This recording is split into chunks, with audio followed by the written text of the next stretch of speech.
ஜாதி என்கிற ஒரு டாபிக் நம்ம தமிழ்நாட்டில் ரொம்பவே சென்சிட்டிவானது. அந்த டாபிக்கை தொட்டதுக்கு தொடாமலே இருந்திருக்கலாமேன்னு பல டைம் தோணும். காரணம், ஜாதிகள் இல்லையடி பாப்பான்னு ஓடி விளையாடு பாப்பா என்ற ஒரு பாடல்ல ஒரு பகுதியா பாரதியார் வேர்ல்டு வார் 1க்கு அப்புறமா, அதாவது 1915க்கு அப்புறமா எழுதுறாரு. உலக போர், அதாவது வேர்ல்டு வார் 1, 2ன்னு பல போர்களையும் பார்த்தாச்சு. அதுக்கப்புறமா இன்னைக்கு நம்ம நாட்டில் ஒரு ஜனநாயக அரசு, அதாவது ஒரு டெமோக்ராட்டிக் கவர்மெண்ட் அமைஞ்சதுக்கு அப்புறமாவும் ஜாதிகள் ஒளிஞ்சிச்சான்னு கேட்டா இல்ல.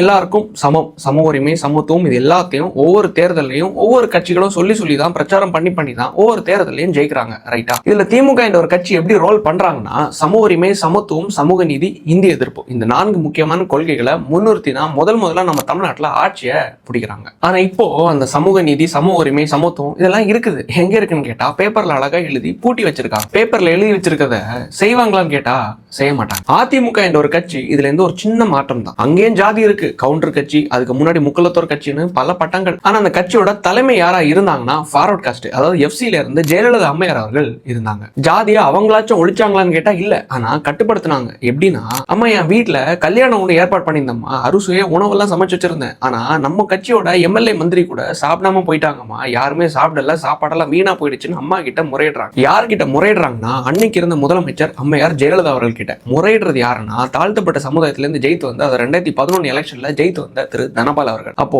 அம்மையார் ஜெயலலிதா அவர்கள் என்ன பண்றாங்க தெரியுமா? ஒட்டுமொத்த தமிழ்நாட்டு மக்களோட பிரதிநிதிகளான இந்த எம்எல்ஏக்களும் அமைச்சர்களும் உங்க வீட்டுல சாப்பிட மறுக்கிறாங்களான்னு ரெப்ரசன்டேட்டிவ்ஸ் என்ன, தமிழ்நாட்டு மக்களை ஒட்டுமொத்த மக்களும் எஃப்சியோ, பிசியோ, எஸ்சியோ நீங்க போடுறதான் சாப்பாடுன்னு உணவுத்துறை அமைச்சரா அப்பாயின்ட் பண்றாங்க. ரெப்ரசன்டேட்டிவ்ஸ், அதாவது இந்த எம்எல்ஏக்களும் அமைச்சர்களும் யாரா இருந்தாலும் சரி, ஃபார்வர்ட் காஸ்டோ இல்ல பேக்வர்ட் காஸ்டோ இல்ல மோஸ்ட் பேக்வர்ட் காஸ்டோ இல்ல ஷெட்யூல் காஸ்டோ சட்டசபைக்குள்ள வரும்போது தனபால் அவர்களை பார்த்து எல்லாரும் எந்திரிச்சு நின்று வணக்கம் வைக்கணும்னு சட்டசபையோட ஸ்பீக்கரா, அதாவது சபாநாயகரா 2012 கூடுதலா அப்பாயின்ட் பண்றாங்க அம்மையார் ஜெயலலிதா அவர். இதுல எம்எல்ஏ மந்திரி மட்டும் கிடையாது, தனபால் அவர்கள் அந்த சீட்ல உட்கார வச்ச அம்மையார் ஜெயலலிதா அவர்களா இருந்தாலும் சரி, சட்டசபைக்குள்ள தனபால் அவர்கள் வரும்போது எந்திரிச்சுன்னு வணக்கம் வைக்கணும். ஆனா கடைசியில அம்மையார் அவர்களுடைய மறைவுக்கு அப்புறமா அதே தனபால் அவர்களை ஸ்பீக்கரா இருக்கும்போது அதே சட்டசபையில அவரோட சட்டையை கிழிச்சு அசிங்கப்படுத்துறது யார் தெரியுமா? இதே திமுக. ஜெயலலிதா அம்மையாருக்கு முன்னாடி காமராஜர் தாழ்த்தப்பட்டவங்களை கோயிலுக்குள்ள விட மாட்டேங்கிறாங்கன்னு உள்ள காரணத்துக்காக ரெட்டைமலை ஸ்ரீனிவாசன் அவருடைய பேரனை அறநிலைத்துறையோட அமைச்சராக்குறாரு. காரணம், ரெட்டைமலை ஸ்ரீனிவாசன் அவர்களும் ஒரு தாழ்த்தப்பட்ட சமுதாயத்தை சார்ந்தவர். அவரோட பேரனை அமைச்சராகிட்டா, அதுவும் அறநிலைத்துறையோட அமைச்சராகிட்டா எப்படி நீ கோயிலுக்குள்ள விட மாட்டேன்னு சொல்ல முடியும்? அந்த ஒரு காரணத்துக்காக, அந்த மக்களோட உரிமைக்காக அமைச்சராக்கி அழகு பார்த்தாரு